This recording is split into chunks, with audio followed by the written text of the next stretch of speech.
High सांग माने good morning. सकाଳେ उठी ब्रेकफास्ट कंप्लीट करी रेडी होई मु आसी जाइथिली डुगु घर को। तापरे डुगु आ कोकु को सांगरे धरी मु चलिली तांको स्कूल बस पाखरे छाड़िबा पई। अल्प समय मध्यरे स्कूल बस आसी जाइतिला। डुगु कोको स्कूल बस रे बसिबा परे स्कूल बस छाड़िला आउ मु घर को फेरिली। घर को फेरी गाधोई पाधोई लंच कंप्लीट कर सारिबा कहते भाईर जड़े सांग खड़गपुर जाऊँगी आउ तापाई मते खाइबा नहीं स्टेशन रे दबापाई पड़ो। किछि समय रे मु आसी पहुँची जाइथिली स्टेशन रे।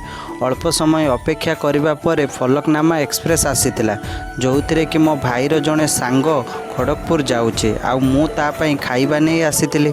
खाइबा थलीटी भाई को देई सारिबा परे किछि समय अपेक्षा करथिली ट्रेन छाड़िबा। ट्रेन स्टेशन छाड़ी सारिबा किछि समय परे मु चलिली बाहर थिबा मो गाड़ी पाखको।